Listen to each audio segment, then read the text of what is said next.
Bon, viens. Non. Viens, je te dis. Non.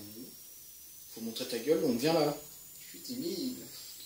Bon, mais qu'on a prévu la vidéo sur Mission Cléopâtre. Alors, ramène. Alors, viens. Viens. Viens. Allez.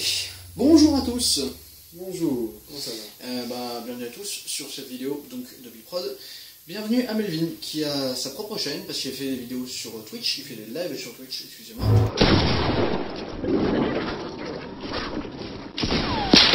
Non mais là c'est pas toujours... On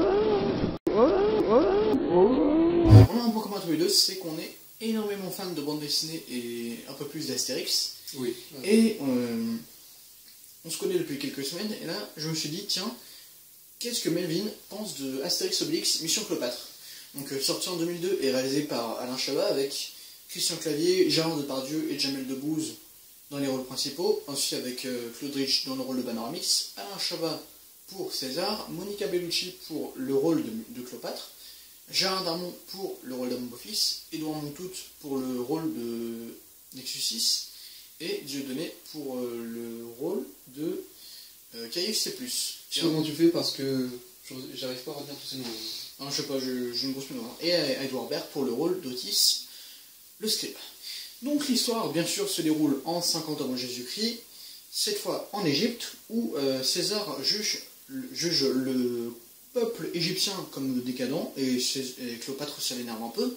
Et donc, pour prouver que le peuple égyptien n'est pas décadent, elle va décider de faire construire un palais en moins de 3 mois. Et donc elle va partir chercher Numéro 10, donc joué par Jamel Debbouze, qui est un peu une sorte d'architecte un peu nul. Donc il sait que c'est son espoir et qu'il va échouer, et donc il décide d'aller chercher Astérix, Obélix et Panoramix afin de l'aider à tenir le délai et à ne pas finir au crocodile.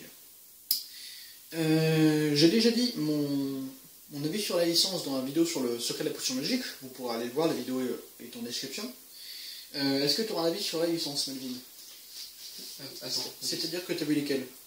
Sur Astérix, bah, j'ai vu beaucoup de films, hein. J'ai vu les 12 travaux d'Astérix, j'ai vu celui qui part faire une mission là.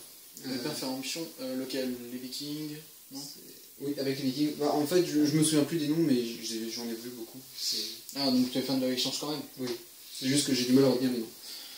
Alors, pour notre avis, eh bien on va le dire tout de suite, on trouve tous les deux que ce film est absolument génial. Oui, totalement. On va le dire franchement qu'il est pour nous vraiment un des meilleurs films du monde. Surtout qu'on est de cette génération, on est des années 2000. Ça doit faire au moins la 20e fois que je le regarde et je me pète toujours autant des barres sur ce film. Ah, on est génial. On est vraiment d'accord. Oui. Qu'est-ce qu'on aime dans le film? Eh bien on aime avant tout, c'est vraiment, genre, vraiment les décors sont grandioses. Oui. Alors, c'est pour vraiment, l'époque, c'est vraiment, genre 2002, c'est vraiment le genre de film français comme ceux qu'on aime et comme on n'en fait plus, quoi. Ouais. Parce que déjà, tu vois, les Nouvelles Aventures d'Adam en 2015 qui se voulaient un peu comme le nouveau Mission Cléopâtre, oui, ben on voit le résultat et pouf, et même la 2, alors, oh là là là là. J'ai pas vu la 2, mais ça me donne pas envie de C'était voir. une migraine ce film.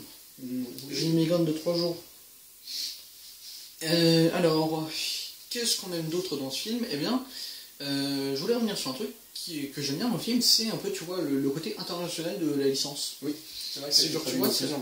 Ouais, c'est pas uniquement ça, c'est par rapport au lieu où ça se passe. C'est genre, tu vois, ça se passe en Angleterre, en Égypte, en Écosse, en Amérique.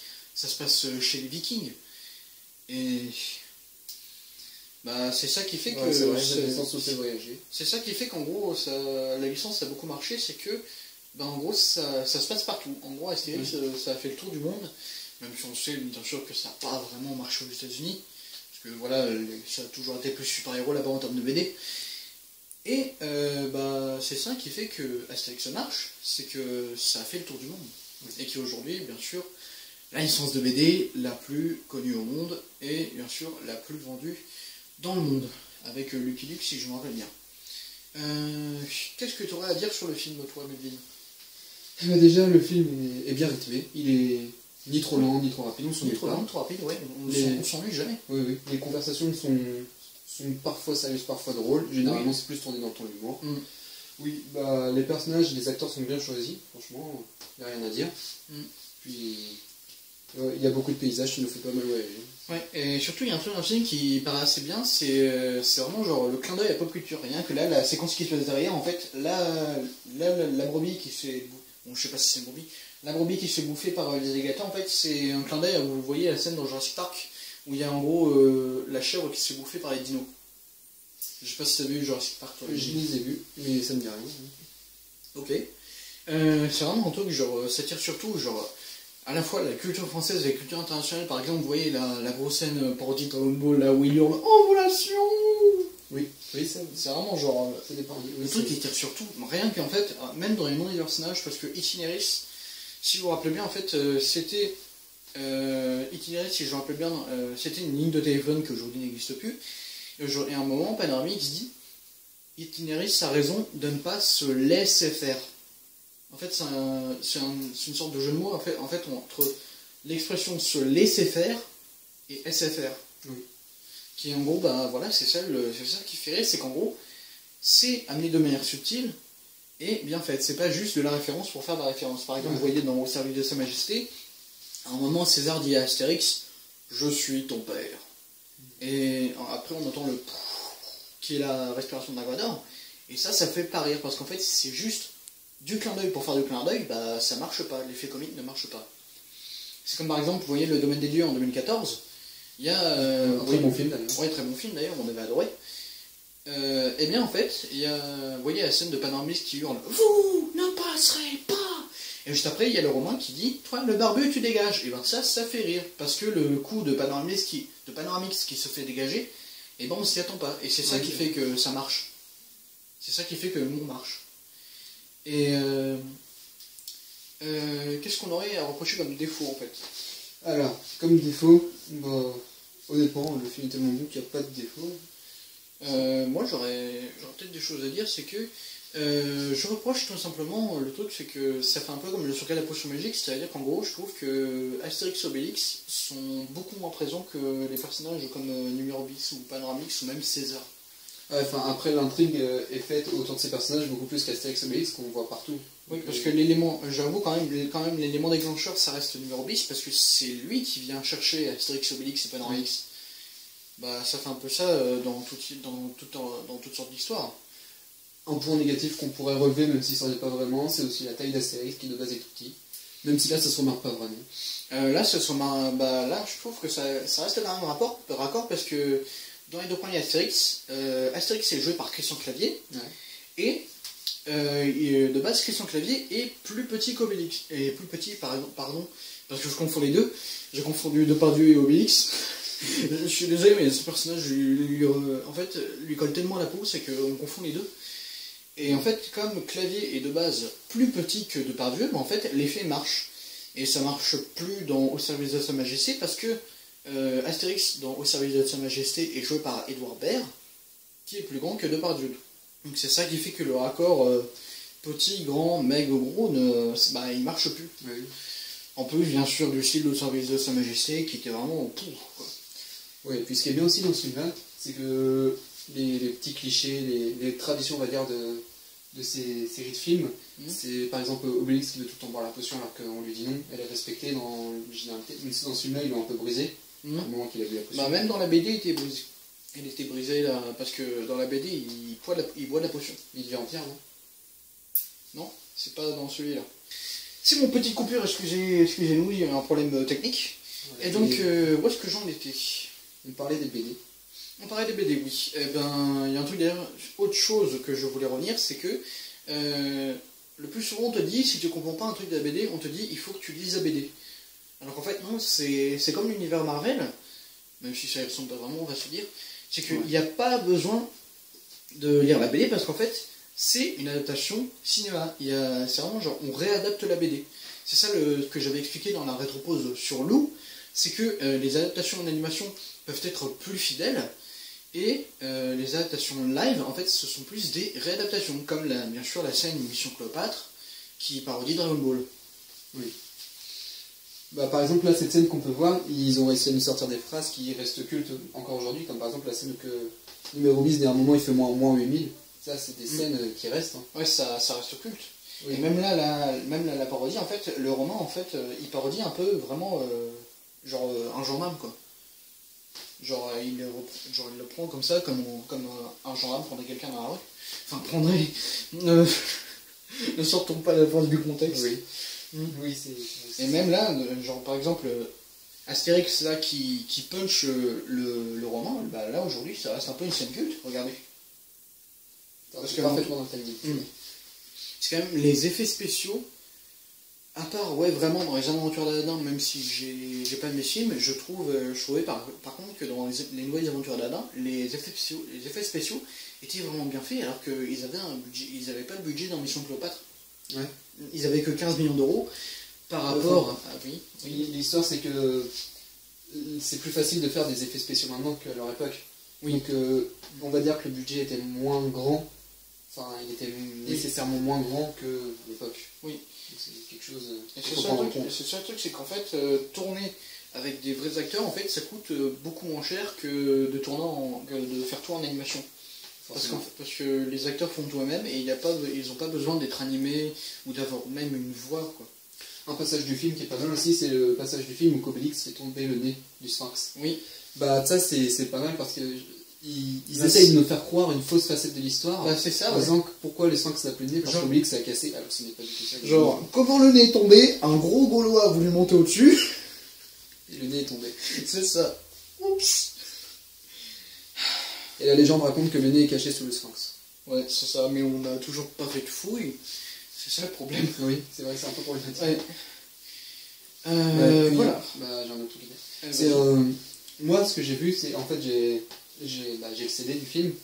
Et en fait, dans le CD, on avait un autre CD qui expliquait comment ils avaient fait le tournage, tout ça. Oui. Et j'ai regardé les films, et franchement, on voit que dans leur organisation de tournage, ouais, c'est ça, les différents plans de tournée, oui, les commentaires audio, les différents plans tournés, vraiment tout ce qui est dans la réalisation du film, on voit que c'était vraiment un très très gros travail. Hein. Parce que vraiment, quand ils avaient besoin de ce passage, donc c'était en hiver maintenant, ils ont vraiment entendu que ce soit en hiver, ils sont allés dans une zone très enneigée, et ils ont vraiment embêté à mettre un décor et tout.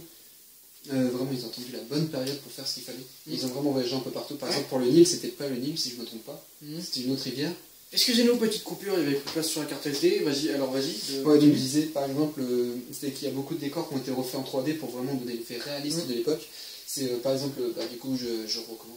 La rivière du Nil, en fait, je mettrai une photo. En fait, c'était pas le vrai Nil, et en fait, c'est. En gros, il a été reconstitué numériquement, c'est ça? Le seul truc qui est réel, oui, c'est le lac. Parce que sinon, les palmiers, le décor de montagne derrière, tout ça, il n'y a pas. Enfin, les montagniers dunes, on va dire. Alors en fait, le truc, c'est que ça paraît extrêmement réaliste, même par exemple, vous voyez la scène du palmier qui pousse extrêmement vite, qui fait. Et en fait, ça paraît vraiment réaliste et on y croit, quoi. Moi, je pense que. J'ai ma petite théorie, c'est que pour ce palmier-là, ça a été filmé ça a été filmé sur plusieurs jours et qu'en fait, ils ont vraiment pris le temps de prendre la pousseraie du palmier et ensuite l'accélérer. Mais un palmier peut pas pousser aussi vite. Non, mais ce que je veux dire, c'est qu'en gros, ils ont pris le temps réel du palmier à pousser. Genre, s'il a mis un an, ils l'ont filmé pendant un an au fur et à mesure qu'il pousse. En fait, après, ils ont mis tout en accéléré. Tu vois ce que je veux dire? Oh, c'est peut-être ça, mais après, on pourra peut-être nous corriger si on s'est trompé. Oui. Mais il peut y avoir de cette façon-là aussi. Après, oui, ça, c'est possible. Après, peut-être. L'humour du film, en fait, c'est pas vraiment l'humour de Goscinny. Enfin, ça respecte un peu l'humour de Goscinny. Sur 10, c'est 9 sur 10. Hein. Oui. Voire même 10. Oui, on peut dire ça, oui. Et le truc, c'est que Alain Chabat, en fait, il a voulu, je pense, surtout il a vraiment voulu, je crois, mettre l'humour des nuls. Si tu connais les nuls, je crois. Ouais, le groupe d'humoristes Chantal Lobby, Dominique Farrugia et bien sûr le regretté Bruno Carrette. Et en fait, l'humour des nuls colle vraiment à ce film. C'est vraiment genre l'humour complètement déjanté qui peut paraître vraiment parfois un peu nul, mais qui fait rire. C'est genre par exemple le jeu de mots du personnage de Chantal Lobby, carte à puce, parce qu'en fait ça se réfère à notre époque et ça paraît pas sorti de nulle part. Et c'est ça qui fait vraiment rire. Par exemple le carreleur au début du film qui s'appelle Feu d'artifice, ouais, la représentante des esclaves qui s'appelle, enfin de la main d'œuvre, mais parce que c'est pas vraiment des esclaves, apparemment. Ouais, des esclaves. Oui. Et bah, Itinéris, en fait, ça paraît pas nul, parce qu'en fait, ça se réfère à nos cultures. Ouais, C'est par exemple, même, j'avoue, une scène qui m'a fait beaucoup rire, c'est, vous voyez, la scène sur le bateau qu'on va voir là derrière, qui va passer. C'est pas tout de suite, quoique si. Non, ça va pas être tout de suite. Là, il dit, en gros, ce sont pas forcément les plus talentueux qui sont les plus riches. Et là, en fait, vous allez voir le son qui va passer derrière, d'ailleurs. C'est là. Et bien en fait, ce qui fait que... Un truc qui m'a vraiment fait rire, c'est quand Barbe Rouge tourne le dessin, il dit deux Gaulois, gavé de potions magiques. Et là, moi, là, et là, il y a un gros plan sur Idée fixe dessiné. Et c'est ça qui ferait vraiment rire, c'est qu'apré, il y a Lucien Paz qui sort après, et qui dit en gros, submergés par leur nombre de deux, nous n'avons rien pu faire. Oui, c'est des phrases, oui, en effet. Oui, Le film est vraiment ironique sur plein de choses. Par exemple, oh putain, j'ai perdu mon idée. Enfin, le film est vraiment ironique sur plein de choses, sur différentes choses qui nous paraissent normales. Chez eux, c'est totalement déformé, on va dire. Ça joue un peu sur l'anachronisme en fait. Ouais.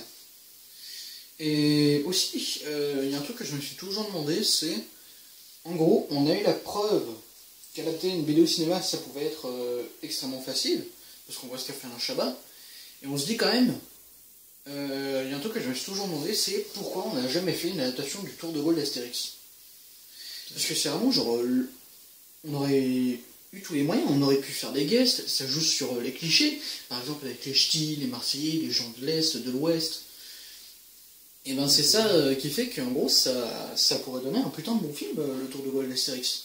Oui. On aurait eu des moyens par exemple de jouer sur tout, par exemple Danny Boone qui joue un ch'ti parce qu'il a fait bien nous chez les ch'tis, par exemple Samir Nasseri ou Frédéric Diffenthal qui font des guests marseillais parce qu'ils ont le jeu en taxi, ou voire même juste des acteurs qui sont d'origine bretonne, voire même d'autres origines par exemple.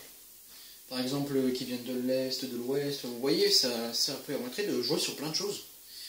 Et c'est ça qui fait que j'attends encore une vraie adaptation live d'Astérix, parce que j'ai entendu que pour l'année prochaine, ils auraient prévu un film qui part sur l'histoire originale, aussi avec un casting plus jeune, qui se passerait en Chine. Donc là, ça permettrait encore un peu avec Lucky Luke de jouer un peu sur la caricature et sur le cliché. Voilà, j'ai plus rien à dire. Est-ce que tu as encore quelque chose à dire, un petit mot? Ouais, un petit dernier truc. C'est la répétition dans ce film, elle est très très bien utilisée. Par exemple, c'est un exemple parmi tant d'autres, c'est le bateau pirate qui se fait en permanence couler dans le film. Vraiment. C'est ça qui fait qu'en gros, les pirates qui sont toujours victimisés, même là. Les gogos. Oui, franchement, c'est marrant. Ah putain, Moustou. Ça fait déjà 6 ans plus de Obélix qui tient le bateau, qui rame et qui pète le bateau. Ensuite, Obélix qui shoot dans un boulet qui a été envoyé par les Romains pour détruire le temple beaucoup plus tard. En trop loin. Il faut que tu mettes une avertissement spoil au début pour ceux qui l'ont pas vu. Même si vous l'avez pas vu, regardez-le parce que là, franchement. Qui n'a pas vu Mission Cléopâtre? C'est grave de ne pas avoir vu Mission Cléopâtre. Ah oui, il shoot dans la boule. C'est un manque de culture. Et ça atterrit sur le bateau, puis ils se font coller direct. Vraiment, mais pas de chance. Le pire, c'est qu'Obélix arrive à entendre l'atterrissage du boulet, alors que c'est vraiment beaucoup trop long. On peut dire vraiment qu'il a la force d'un dieu, vu qu'il a la potion magique qui lui coule dans le sang. Oui. Ouais, c'est ça. Alors, on a encore quelque chose à dire, peut-être? Non, pas faire l'outro. Non, ok. Bon, ça voilà, c'est la fin de la vidéo. On espère que ça vous a plu, et surtout que ça nous a plu à nous aussi. Je vous rappelle aussi, voilà, laissez un pouce bleu, abonnez-vous à nos chaînes. Et puis, voilà, surtout, allez voir vraiment la chaîne de Melvin, et surtout sur mon Twitch, il fait des trucs vraiment géniaux, quoi. Oui, puis si vous voulez voir sa facette de jeu vidéo, n'hésitez pas à aller voir nos live Twitch. Il sera là pour jouer avec moi, on va dire, dans la plupart des lives. Enfin, pas tout le temps, mais. Et on pourra tester différents jeux. Bon, c'est essentiellement du Fortnite, mais on peut tester d'autres jeux, mais voilà, n'hésitez pas à vous abonner à nos chaînes, mettez un pouce bleu à sa chaîne, franchement, il mérite. Voilà. Prenez soin de vous, allez au cinéma, salut.